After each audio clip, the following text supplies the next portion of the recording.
rainbow trout are the most plentiful at the Neosho National Fish Hatchery, and this is their story. The rainbows of Neosho come to the hatchery as eggs and leave as 10-inch sticks of dynamite, ready to test their instincts against any fisherman bent on their capture. About 5 times a year, between 80 and 100,000 eggs arrive at the Neosho hatchery by overnight truck delivery. Packed safely in a small box, it's hard to imagine that 100,000 eggs can be inside. Although eggs are taken from several federal facilities throughout the United States, Neosho usually receives them from the Ennis National Fish Hatchery in Ennis, Montana. Some 18 to 21 days after they are taken during the spawning process in Montana, the eggs are packed in sterile cases and shipped to Neosho.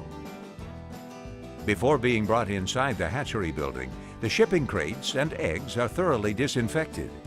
This is to prevent any possibility of contamination.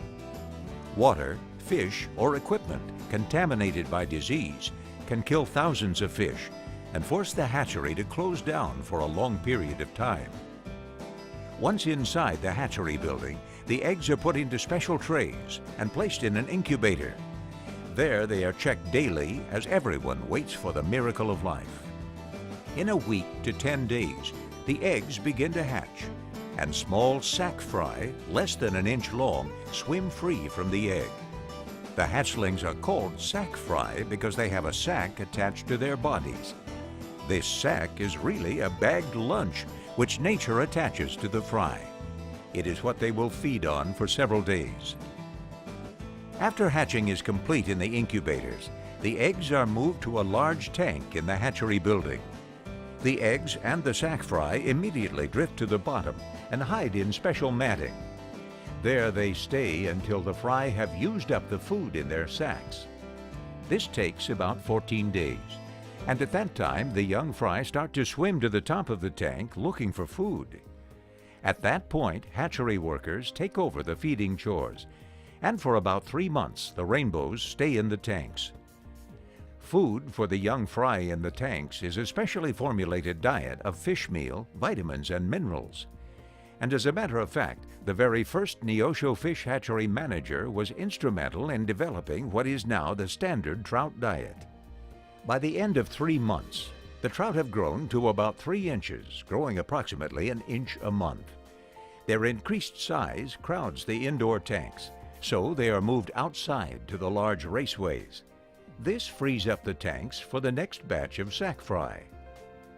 The trout continue to grow in the raceways, which are covered to prevent wild birds from feeding on the small rainbows.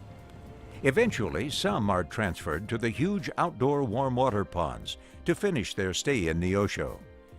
The fish are fed commercial feed pellets at a rate of 1.5% of their body weight each day. Feeding is one of the most popular activities with the hatchery visitors.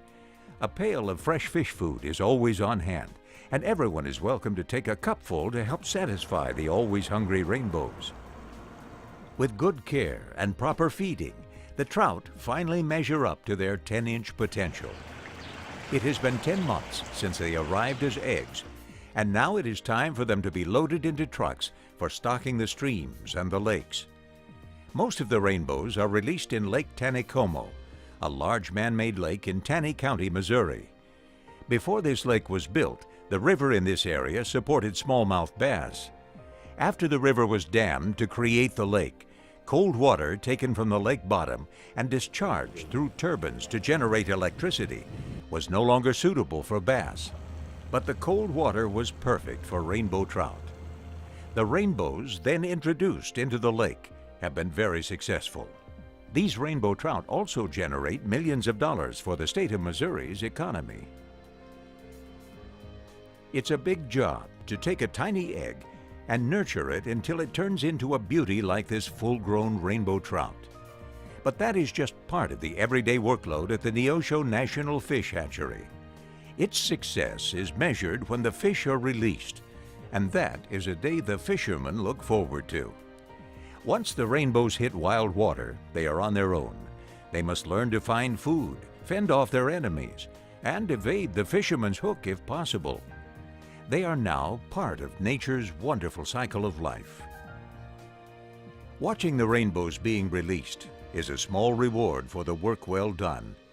Each fish released is a symbol of success for the staff at the Neosho National Fish Hatchery and for the rainbows in Neosho.